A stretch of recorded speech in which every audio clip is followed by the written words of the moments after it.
नमस्कार। guruforecast.com से निरंतर जुड़े रहने और उसे सराहने और स्नेह देने के लिए आप सभी का बहुत बहुत धन्यवाद।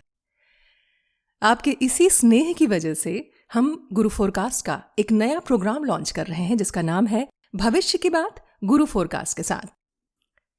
यहां पर हम चर्चा करेंगे guruforecast.com पर की गई भविष्यवाणियों की, जो कि कालांतर में या तो सत्य सिद्ध हुई या फिर अभी भी प्रतीक्षित हैं।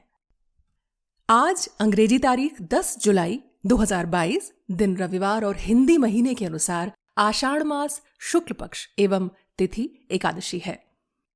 आज की एकादशी को देवशयनी एकादशी के रूप में भी मनाते हैं। तो शुरुआत करते हैं भविष्यवाणियों की चर्चा की, पर उसके पहले हम आपको ये बताना चाहते हैं कि गुरु फोरकास्ट चैनल द्वारा की गई भविष्यवाणी या उसकी चर्चा का उद्देश्य किसी भी समूह, पार्टी या व्यक्ति विशेष को कष्ट पहुंचाना बिल्कुल भी नहीं है, बल्कि उन्हें भविष्य की जानकारी देकर आगाह एवं सुरक्षित करना है। वैसे गुरु फोरकास्ट के द्वारा प्रसारित सभी भविष्यवाणियां 100% सत्य होने का दावा भी नहीं करती, और अगर इन बातों पर किसी के मन में कोई तर्क या कुतर्क है तो वो मान्य नहीं होगा, और अगर किसी को कोई भी आपत्ति है तो वे कृपया इसे काल्पनिक या गप्प ही समझें। गुरु फोरकास्ट की भविष्यवाणियां प्रश्न कुंडली पर आधारित हैं। सभी भविष्यवाणियां संभावनाओं पर कही गई हैं, क्योंकि जब तक कोई घटना घटित नहीं हो जाती वो संभावित ही रहती है। तो आइए अब शुरू करते हैं भविष्यवाणी की चर्चा। सन 2018 में चुनावों से संबंधित कुछ प्रश्न पूछे गए थे, जिसका उत्तर प्रश्न कुंडली के द्वारा guruforecast.com में दिया गया था, जो इस प्रकार है। पहला प्रश्न मध्य प्रदेश विधानसभा चुनाव से संबंधित था, जिसमें पूछा गया था कि पहले की अपेक्षा सीटें अधिक मिलेंगी या कम, एवं सरकार किसकी बनेगी। इसमें भविष्यवाणी की गई थी कि सीटें पहले की अपेक्षा कम प्राप्त होंगी एवं सरकार बीजेपी की बनेगी, और हुआ भी ऐसा। हालांकि सीटें तो कम प्राप्त हुई, ये बात सही हुई, किंतु सन 2018 विधानसभा चुनाव में सरकार तो पहले कांग्रेस की बनी, किंतु कुछ ही महीने के अंतराल के बाद बीजेपी की ही सरकार बन गई। एक प्रश्न 2018 के महाराष्ट्र विधानसभा चुनाव से संबंधित था, जिसमें पूछा गया था कि सरकार किसकी बनेगी। इसमें भविष्यवाणी की गई थी कि सरकार बीजेपी की बनेगी। हालांकि सन 2018 विधानसभा चुनाव में सरकार तो पहले कांग्रेस और शिवसेना के गठबंधन से बनी, परंतु हाल ही में बीजेपी और शिवसेना के गठबंधन से सरकार बन ही गई।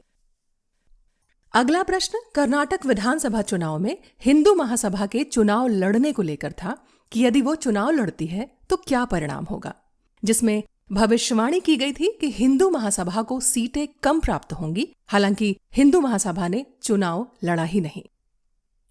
इसके बाद का प्रश्न दिल्ली प्रदेश के विधानसभा चुनाव में आप पार्टी के पहले की अपेक्षा सीटों के बारे में था, जिसमें भविष्यवाणी की गई थी कि पहले की अपेक्षा कम सीटें प्राप्त होंगी, और वैसा ही हुआ।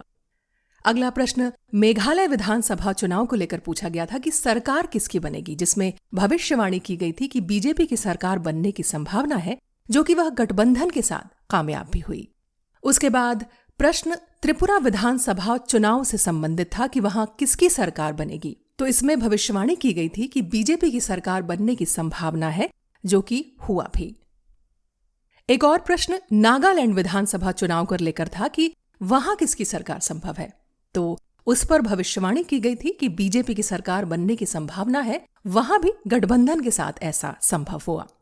और एक आखिरी प्रश्न मिजोरम विधानसभा चुनाव को लेकर था, वहां पर किसकी सरकार बनने वाली है, जिसके लिए भविष्यवाणी में बीजेपी की सरकार बनने की संभावना व्यक्त की गई थी, जो कि गठबंधन के साथ संभव हुआ।